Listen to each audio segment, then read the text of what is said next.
Gloria al Señor. En esta temporada estamos agotando esta serie, La vida del Espíritu, un mar de posibilidades. La vida del Espíritu, un mar de posibilidades. Amén. Gloria al Señor. La semana pasada estuvimos agotando el primer momento de esta serie, hablando acerca del tema vivir en el Espíritu. Vivir en el Espíritu. Si vamos a agotar la vida del Espíritu, pues lo primero era hablar acerca de cómo vivir en el Espíritu, los resultados de vivir en el Espíritu y cuál es la forma de vivir en el Espíritu. Pero para esta serie yo he seleccionado 3 verbos. El primero es vivir, el segundo es pertenecer. Y hoy yo quiero hablarles acerca de pertenecer al Espíritu. Diga conmigo, pertenecer al Espíritu. Es una necesidad, como decía la semana pasada, que la iglesia se integre de lleno al conocimiento de la vida en el Espíritu, que se integre a la vida del Espíritu y que tome posesión y carácter para poder vivir en el Espíritu. Amados, estamos viviendo un tiempo, ya finalizando este año 2021, y para mí, si alguien me preguntase: Pastor, ¿cómo usted define en una palabra el año que se aproxima, el año 2022? Yo te diría sin titubeo, sin duda alguna, la palabra que define el año 2022 es expectativa. Hay una grande expectativa en todo el globo terráqueo, en todo el mundo, en todas las esferas de la vida humana. Desde el punto de vista científico, hay muchas cosas que están en la palestra, que están a punto de revelarse, de publicarse, y la humanidad no debe estar de espalda a esto. La iglesia no debe estar ausente de esta verdad. Desde el punto de vista político, hay muchas cosas que se están esperando. Los gobiernos del mundo están esperando una orden. Una orden para cambiar todo lo que usted ha conocido hasta la fecha. Habrá gran consternación, habrá gran confusión, porque todo lo que tú conoces como bueno hasta el día de hoy está a punto de sufrir un giro. El mundo se está preparando para cambiarle la perspectiva al hombre de todo lo que conoce hasta la fecha. Y desde el punto de vista espiritual hay gran expectativa, porque todo lo que Jesús prometió que se cumpliría antes de su venida ya se ha cumplido. Pastor, ¿cómo usted dice eso? Ya se ha cumplido. Estamos viviendo un tiempo de expectativa, de cuando el hombre diga ya, por fin, paz y seguridad, entonces vendrá el ay y vendrá destrucción repentina. Por eso se hace tan necesario la vida del Espíritu de Dios en el hombre, para nosotros poder acceder a todo lo que el Espíritu puede y dice que hará. Por eso me tocó muy profundamente la canción que cantó la pastora Wanda. Tú en mí, Jesús, ese es el pacto. Yo en ti y tú en mí, Jesús. Es el pastor. Dígalo de nuevo. Yo En ti y tú en mí, Jesús. Ese es el pastor. una vez más.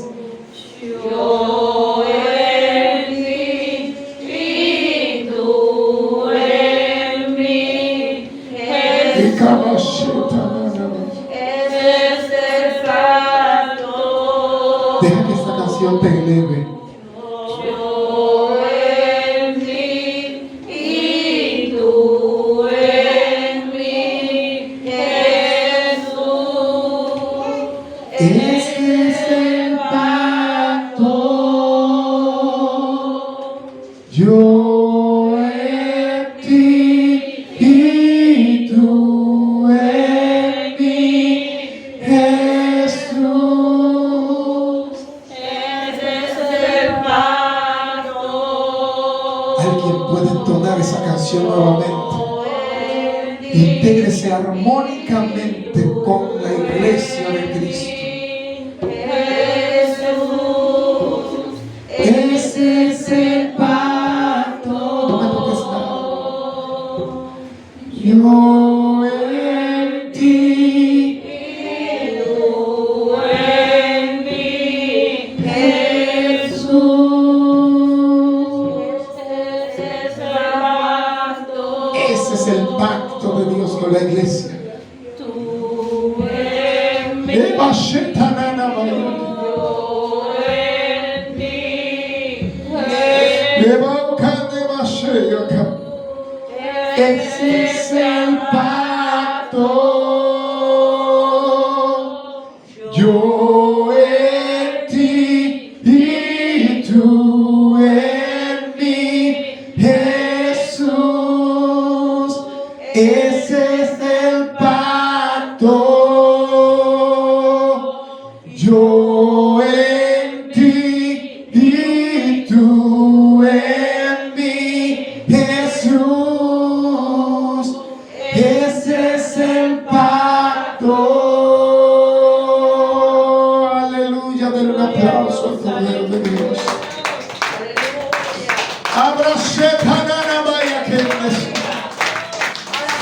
Oh, bendito el Cordero de Dios. Se avecina esa hora maravillosa, Santo es Dios. cuando por fin ya no estaremos a distancia, Gloria a Jesús. cuando nunca más tendremos que alzar la Oh, voz. gloria a ti, Señor. Gloria a Dios. Ananayasho. Oh, Siento una unción fresca del Espíritu en este lugar. Siento algo que no sentí al principio cuando llegamos aquí. Percibo que el Espíritu de Dios está en este lugar. Él está aquí. Santo.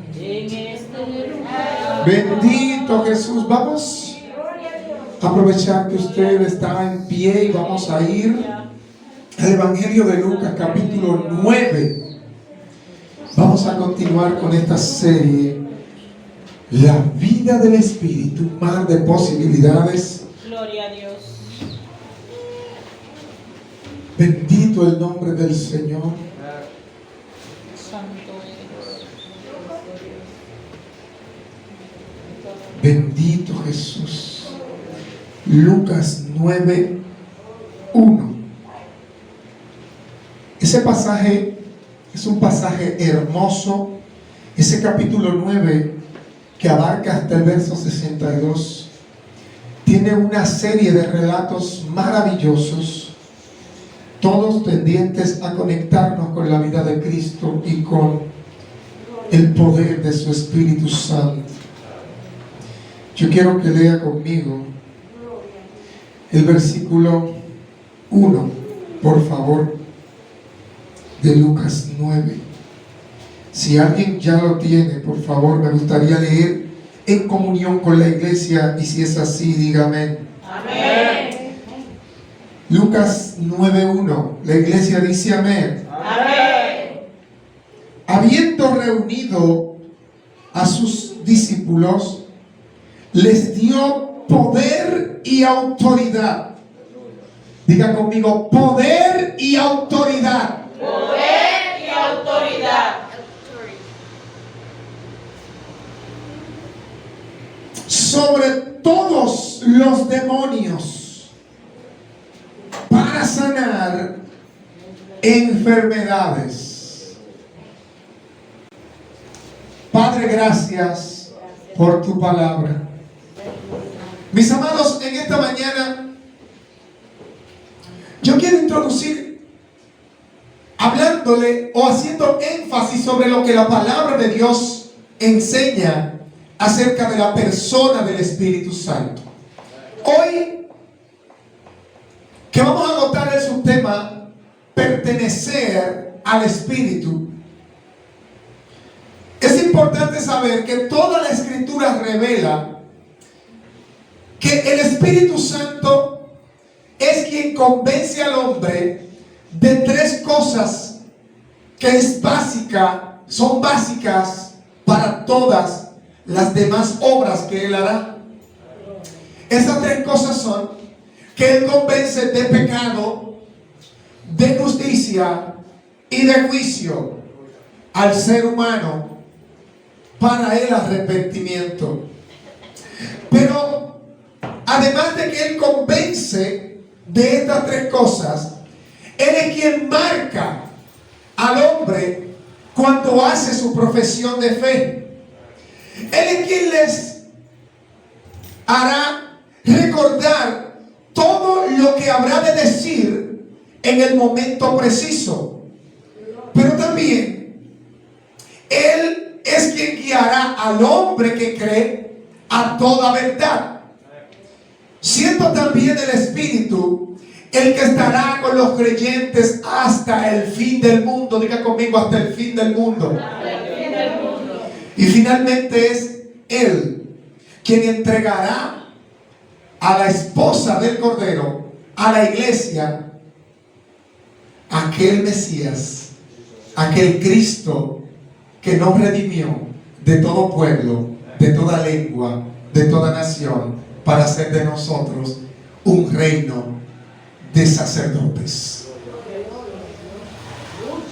A mí esas palabras me mueven por dentro de manera muy poderosa, porque estamos en un tiempo en el que mucha gente argumenta tantas cosas y pretende saber tantas cosas que ha dejado de lado la persona del Espíritu Santo. Ha olvidado ese último aspecto que acabo de mencionar respecto a la operación del Espíritu en la tierra, que es entregar a la iglesia en las manos de Jesús. Personas que ya no creen en la unción del Espíritu Santo, personas que no creen que el Espíritu Santo puede obrar en la vida del hombre, que ya el Espíritu no habla, que ya el Espíritu no profetiza a través de la boca del hombre, personas que no creen que el Espíritu sana a través de la unción impuesta en el hombre, personas que no creen que el Espíritu puede hablar o hacer hablar en lenguas a otra persona, personas que no creen que el Espíritu puede dar discernimiento a una persona. Y es tan grave esto porque el Espíritu es una persona y una persona es indivisible. Una de las cosas que revela un carácter matemático en el pensamiento del Eterno, de Dios, es que los números naturales se usan para contar cosas que son indivisibles, como personas, como animales, y cosas que son íntegras. Nadie tiene la raíz cuadrada de un hijo. ni tiene la mitad de un matrimonio, ni tiene media esposa, ni tiene el 50% de su papá. Nunca podrá tener en su vida una tercera parte del Espíritu Santo. Sino que siendo el Espíritu Santo una persona, a él se le recibe por entero o no se le recibe. Teologías alternas y filosofías satánicas, luciferianas, han promovido que podemos tener una u otra cosa del Espíritu, pero otras no. Y son las que han impedido que la iglesia, escuchando esas voces, voces que incluso son autorizadas en nuestros escenarios, estén promoviendo ideas de esta naturaleza. Hoy más que nunca se hace relevante que la iglesia comience a experimentar la verdadera vida en el Espíritu. Por eso hemos incursionado en el estudio de esta palabra. La palabra de Dios, como nos es revelado en este pasaje, tiene diversos escenarios contenidos en él que revelan la naturaleza del poder de Cristo operando a través del Espíritu Santo, y una de ellas es la forma en cómo él reúne a sus discípulos y el objetivo para el cual los reúne. Dice que llamó a sus discípulos y reunidos les dio poder y autoridad. La semana pasada leíamos un pasaje donde otro evangelista, que era el caso de Mateo, revelaba que les dio poder, les dio autoridad. Pero Lucas, el mismo que relata el libro de los Hechos y que promete a aquellos discípulos a los cuales Jesús les dio poder, les dio autoridad, y después que los hizo operar en autoridad y les resultó eficiente la operación en autoridad, les prometió también darles poder. Y es Lucas quien revela esta parte tan maravillosa acerca de la promesa de Jesús a sus discípulos sobre el Espíritu Santo. Los demás dicen que Él le dio autoridad, pero Lucas revela otro aspecto más importante: les dio también poder, porque les dijo en el libro de los Hechos: y recibiréis poder. En este capítulo 9, Jesús comienza reuniéndolos, dándole autoridad y poder. Luego aparece una revelación acerca del carácter de Jesús y de la persona de Cristo, en donde se oyó la forma en cómo Cristo operaba de una manera tan poderosa que incluso se le comparaba con el poderoso profeta Elías. Se le comparaba con el profeta Juan el Bautista, el cual para muchos operaba en un clima muy frío y solamente de palabras. Sin embargo, lo que revela el capítulo 9 de Lucas nos dice que el profeta Juan el Bautista operaba también en dimensiones sobrenaturales en el Espíritu, que luego se manifestaron en Jesús y que hizo que la persona y operación de Jesús llamara la atención y fuera relevante en su tiempo. No es cierto, conforme a lo que revela el pasaje del capítulo 9 de Lucas, que Juan el Bautista solo hablaba y solo era palabras. Porque si no, no se hubiera puesto de manifiesto que la forma en cómo Jesús echaba fuera a los demonios, sanaba a los enfermos y hacía milagros, maravillas y prodigios, fuera tomada en cuenta como la obra de Juan el Bautista. Ya Juan el Bautista para este episodio había muerto y muchos decían incluso el rey Herodes, pero yo no decapité a Juan el Bautista. ¿Quién es entonces este? Que está haciendo obras similares. ¿Será acaso Elías? Decían los demás. Porque había sido profetizado que vendría una persona en el espíritu de Elías, y ya yo les he dicho las acepciones del espíritu de Elías, que no se trata de una reencarnación de Elías, sino de alguien que venía con el ímpetu espiritual con el que operaba el profeta Elías. Y por eso los discípulos discutían sobre esto y Herodes se turbaba acerca de esta situación. El capítulo revela también cómo Jesús no solamente operaba en milagros, sino que les hablaba del reino a la gente.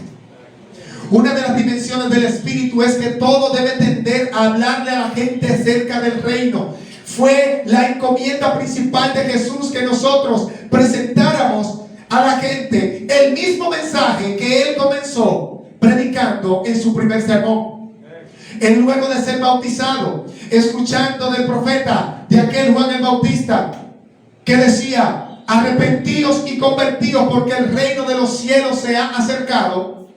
Jesús, saliendo de las aguas bautismales, inició su ministerio con el mismo pregón: el reino de los cielos se ha acercado a vosotros. Y Jesús les anunciaba de este reino. También en ese capítulo le hablaba acerca de la oración, invitando a los discípulos a orar, y se lleva a 2 de sus más osados discípulos a orar a la montaña, y allí aparece toda aquella manifestación en donde Cristo es transfigurado, es transformado, invito por los discípulos, y sigo haciendo una narrativa que me va a conducir a la verdad espiritual que quiero expresar en esta mañana. Y es que camino a la salida del monte al siguiente día, aparece el relato de la sanidad del muchacho lunático.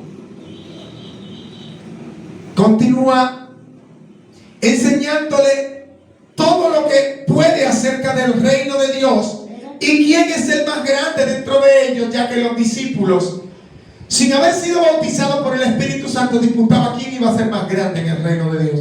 Si aquel o este, y les enseñó ese principio espiritual del reino. El capítulo continúa avanzando y les enseña acerca de cómo recibir al que está a favor y cómo tratar al que está en contra. Los discípulos le impedían a alguien que no caminaba con ellos que echara fuera a los demonios, y Jesús les dijo que no se lo impidan, porque el espíritu a la verdad es el mismo, porque las operaciones son diferentes, pero el espíritu a la verdad es el mismo, porque hay diversidad de dones y hay diversidad de ministerios, pero el espíritu es el mismo. Y todo esto se desarrolla en el marco de una enseñanza fundamental que Cristo quiso dejar entre ellos, y era sobre pertenecer al Espíritu. Para nosotros pertenecer al Espíritu, primero debemos caminar con Él y debemos vivir en Él. Jesús les enseña de manera práctica y modelada como el día a día del maestro, cómo se vive en el Espíritu, cómo se anda en el Espíritu, y cuándo identificamos si pertenecemos o no al Espíritu. La palabra de Dios dice en el libro de Efesios, capítulo 1, versículo 16. No ceso de dar gracias por vosotros, haciendo memoria de vosotros en mis oraciones. Y el verso 17 dice: para que el Dios de nuestro Señor Jesucristo, el Padre de gloria, os dé espíritu de sabiduría, revelación y conocimiento. Aquí vemos al apóstol Pablo hablando a los efesios sobre el tipo de mentalidad que debe habitar en el cristiano y en la cual el cristiano debe integrarse.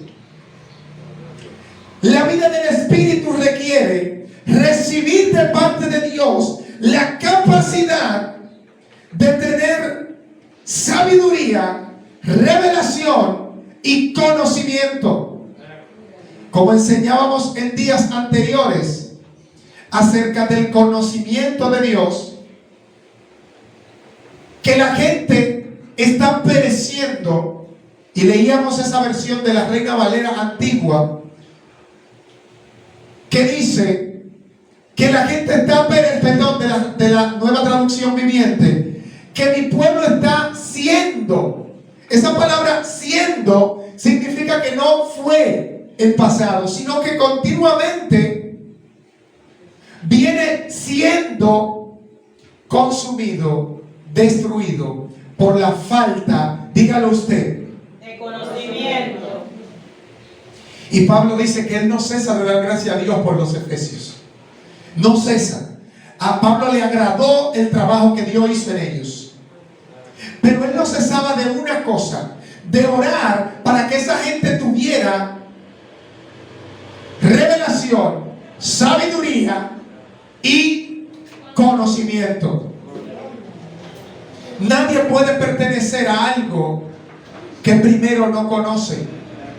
Para usted incursionar en la vida política a través de cualquier partido al que usted pertenezca, usted tiene que conocer ese partido. Para usted pertenecer a él, usted va a pertenecer a una institución educativa. Usted primero va a conocer esa institución para luego entrar y pertenecer a esa institución. Usted primero debe conocer acerca de la iglesia para usted luego pertenecer a la iglesia. Usted debe primero conocer del Espíritu para pertenecer al Espíritu. Y tenga muy en cuenta esto que le estoy diciendo ahora, porque le va a ser muy útil para lo que sigue en los próximos minutos. Porque si usted no sabe a quién pertenece, puede cometer un error garrafal que lo puede sacar del propósito y del camino de Dios. Dice que él oraba para que se le diera un espíritu de sabiduría. Y cuando pienso en ese espíritu de sabiduría, me acuerdo del capítulo 5, versículo 12 del libro de Daniel. Daniel, aquel gran príncipe de Judá, que fue deportado a Babilonia, el cual era instruido en toda ciencia y letra, pero que además oraba sin cesar más de 2 veces al día.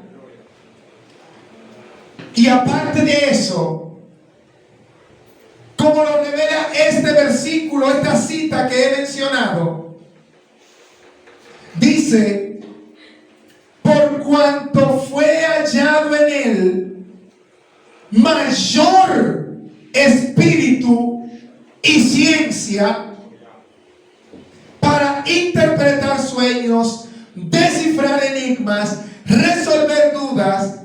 Esto es Daniel. Para usted pertenecer al Espíritu, primero le debe ser revelada la dimensión en la que el Espíritu opera. Porque no es posible que usted entregue su vida a alguien a quien no conoce. Las casadas saben lo que es eso. Pero como si no fuera poco, este ejemplo de casada es aplicativo, precisa y exactamente a la iglesia. Continúa revelando la Escritura en el pasaje de Romanos 8,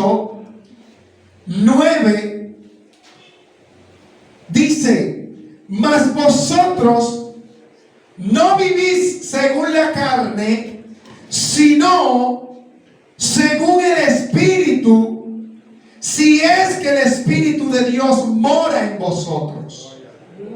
Como Pablo no se iba a meter entre la relación entre un creyente y Dios, porque eso es privado entre ellos. Tu relación con Dios es única, es irrepetible, es inimitable y es inescrutable.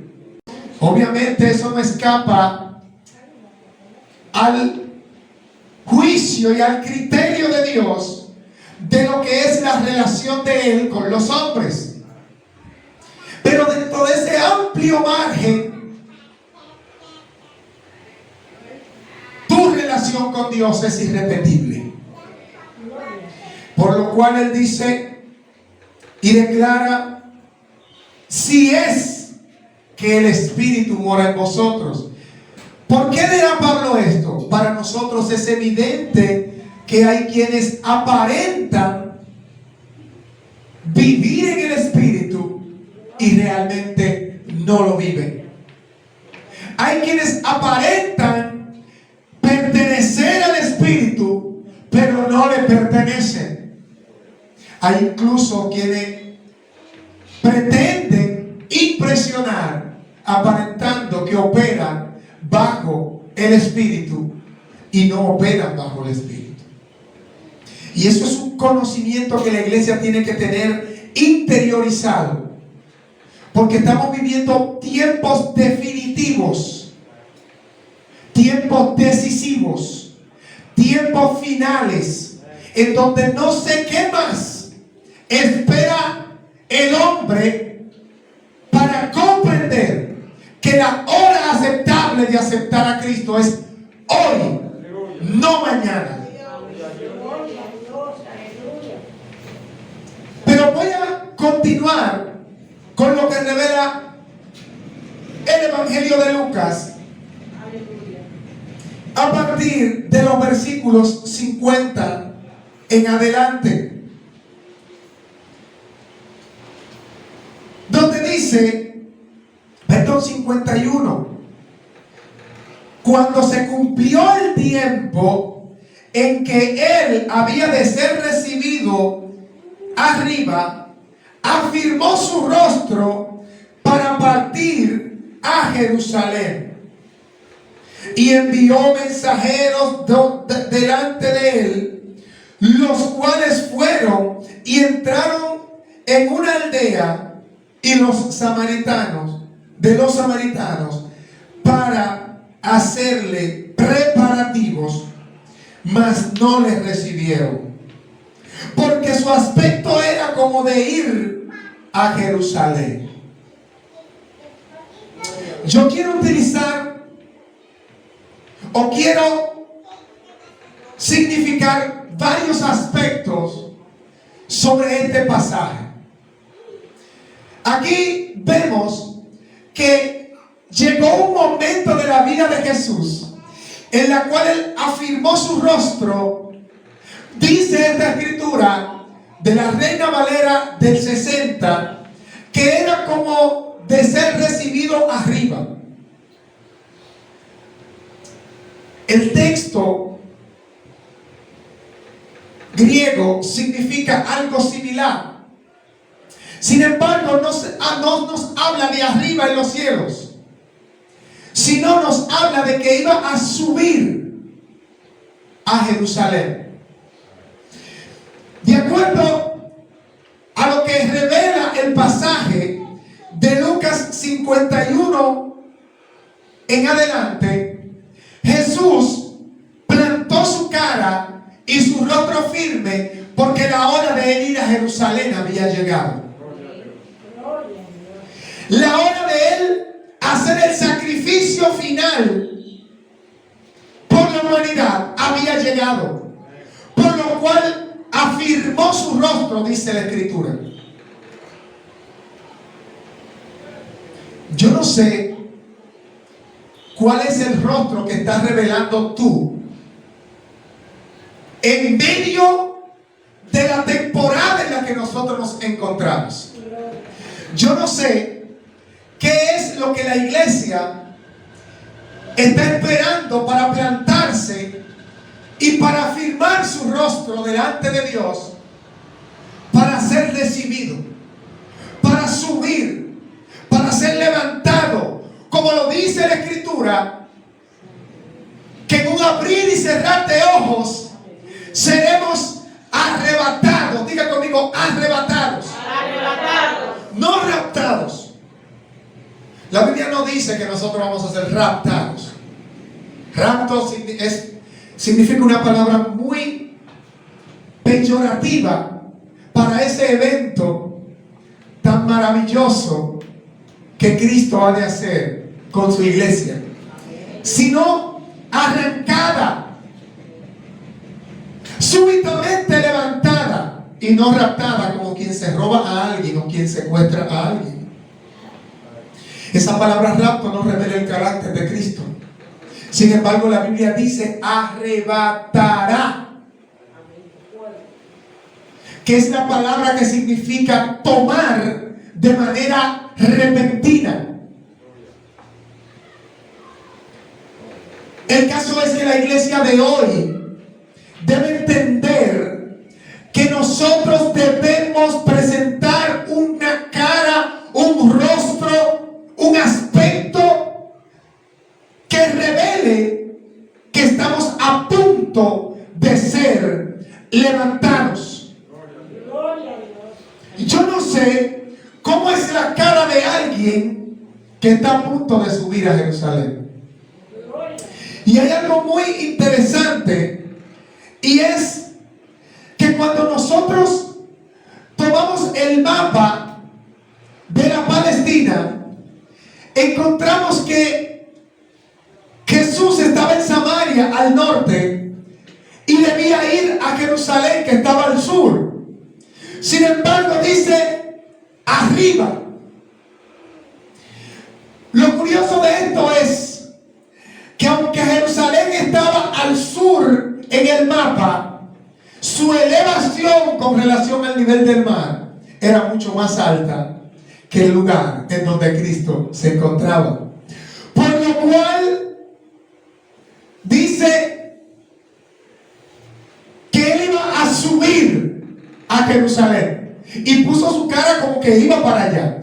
Yo no sé cómo exactamente se comportaba un judío cuando iba a adorar a Jerusalén. Para la fecha en que se marca esto, los samaritanos entraban en vivo celo en contra de los judíos, porque todos los hijos de Abraham se suponía para el pensamiento samaritano que debían ir al monte de Gerizim y no al monte de Sión. Porque la Torá, la versión de la Torá que tenían los samaritanos, decía que el templo debía haber sido construido en Gerizim, al norte de Israel, y no en Judá. Entonces, cuando llegaba la época en la que los judíos, no importa dónde estuvieran, se reunían e iban hacia Jerusalén, se le notaba. Hay personas que están cantando canciones y coros muy alegres diciendo que van a la ciudad celeste. Voy a la ciudad celeste, donde las calles de oro son. Jerusalén, qué bonita eres, por esas calles yo voy a caminar. Pero ¿cómo está tu rostro? ¿Cuál es el aspecto que tú manifiestas? ¿Cuáles son los preparativos que tú estás haciendo para subir a Jerusalén? Yo no sé si alguien puede dimensionar lo grave de la condición de mucha gente dentro del pueblo de Dios hoy, que dice que va a subir a Jerusalén, pero su rostro no revela eso. Jesús iba a subir a Jerusalén y dice que ellos fueron fueron a hacerle preparativos a una aldea. Los samaritanos se lo negaron porque sabían que Jesucristo era judío. Se le veía en su rostro, sus facciones eran de judío y sus costumbres y su forma de hablar también. Cuando ese judío se plantó y dijo: me voy a adorar, voy a subir como todos los demás, ellos se bloquearon mentalmente con él. Yo no sé si ellos iban a prepararle un lugar de transporte, no sé si iban a comprarle un pasaje, yo no sé si el ticket de avión de él lo vendían en una agencia cercana, yo no sé, pero el caso es que los preparativos le fueron negados, porque había riña entre samaritanos y judíos. Y voy a hacer preámbulo en esto, porque cuando alguien está a punto de subir y está enfocado solo en eso, la humanidad le cierra las puertas porque no anda conforme a su sistema.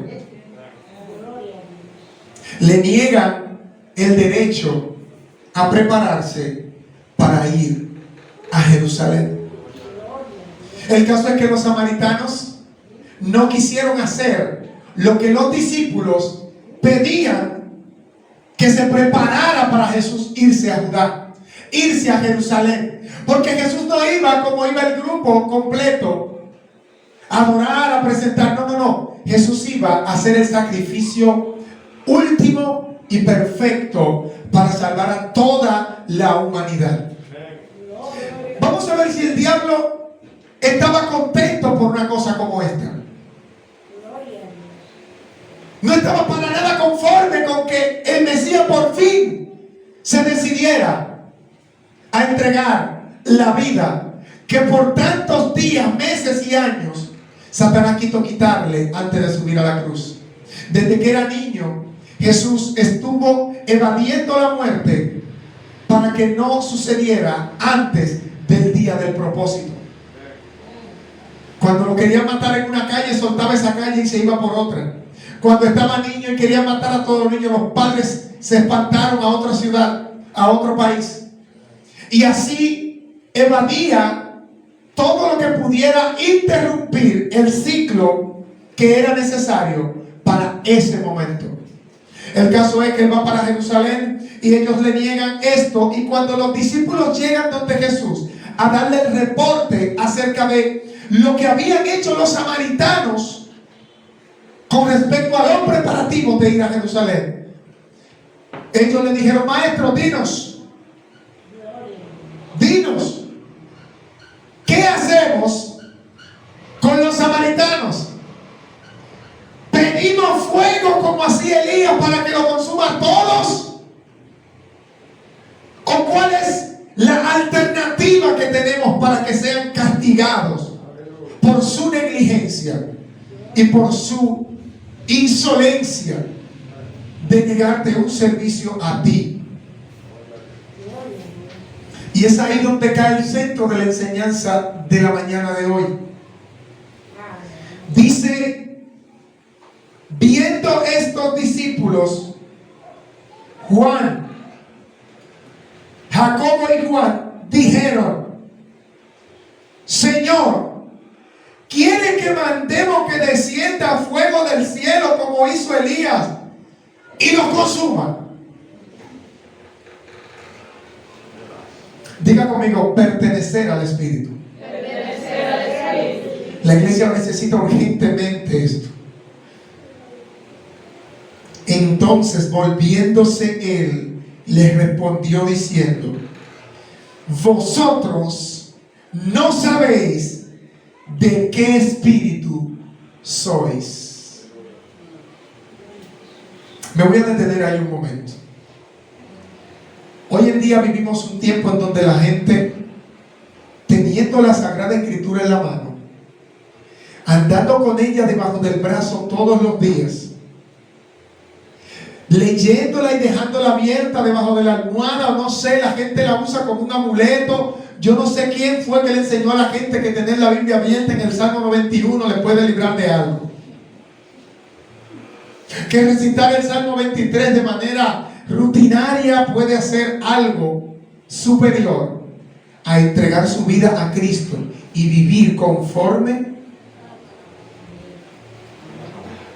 ya que los mismos salmos dicen: el ángel de Jehová acampa alrededor de los que le temen y les defiende. No acampa alrededor del que tiene la Biblia abierta en la cabecera o en los pies y la chancleta en cruz.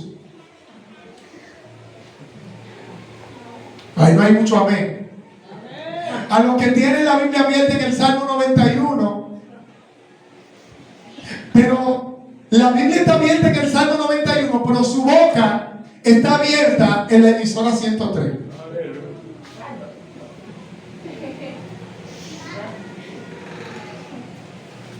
La Biblia está abierta en el Salmo 23, pero su boca se abre para maldecir al hermano, al hijo, al sobrino, al vecino. Y usan la palabra como una herramienta de chisme, que solamente es útil cuando tienen que golpear a alguien.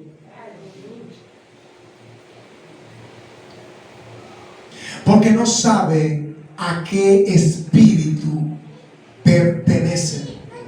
Los discípulos esperaban como Elías hacer descender fuego del cielo para que barriera con todo el que estuviera allí, ignorando que estaban frente al Salvador del mundo, al que estaba a punto de ir a derramar cada gotita de sangre por todos aquellos que aún estaban impidiendo que él fuera a cumplir con su deber a la cruz del Calvario. A lo que le impidieron los preparativos y estaban poniendo tropiezo a su propósito. Todo lo que Jesús hizo, lo hizo cumpliendo las profecías, cumpliendo lo que la palabra de Dios había dicho acerca de él. Y nadie estaba en calidad de interrumpir que quien estuviera en la disponibilidad de ser castigado, sancionado o utilizado para que el plan de Dios se cumpla a cabalidad, sea detenido. Pablo dice en 1 Corintios capítulo 2 que si los príncipes de este siglo hubieran tenido la sabiduría que nos fuera reservada a ti y a mí, no hubieran crucificado a Cristo. ¿Y era acaso eso conveniente? Si Cristo no va a la cruz, ¿a dónde estaríamos tú?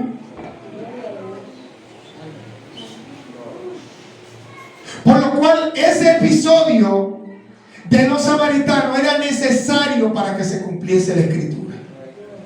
Así como era necesario que Judas fuera delante de él para darle el beso que lo marcaba como la persona señalada para ese sacrificio. Fíjense que me llama mucho la atención ese pasaje, porque Jesús le dice a Judas cuando llega frente a él, le dice: haz lo que viniste a hacer, amigo. Lo que viniste a hacer, hazlo, amigo. Amigo, lo que tú tienes propuesto en tu corazón, hazlo. Porque solo los amigos te empujan a tu propósito, aunque te duela.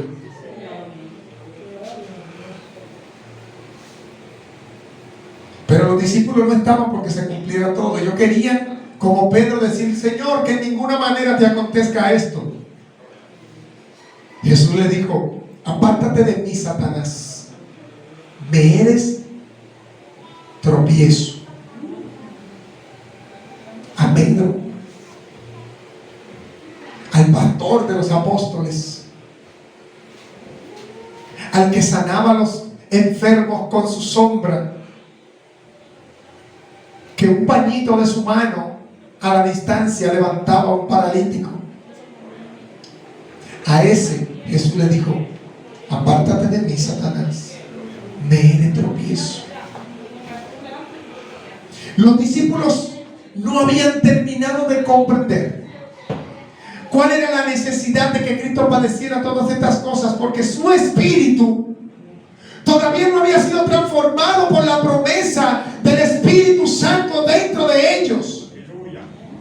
Jesús tuvo que decirle: ustedes definitivamente no saben a qué espíritu pertenecen. Porque si lo supieran, no dijeran una cosa como esa, que el Hijo del Hombre no ha venido aquí para perder las almas, sino para salvarlas. Pertenecer al Espíritu es lo que la iglesia necesita hoy para dejar de matarse entre sí. Pertenecer al Espíritu es lo que la iglesia necesita para ser una. Como Cristo es uno con su Padre. Saber a qué espíritu perteneces es determinante para poder vivir en Él y posteriormente operar en Él. Hasta que los discípulos no conocieron de adentro hacia afuera la persona del Espíritu, no pasa lo que sucedió en el capítulo 2 en adelante del libro de los Hechos. Jesús tuvo que denunciarle que ellos no sabían a qué espíritu pertenecían. ¿Tú a qué espíritu perteneces?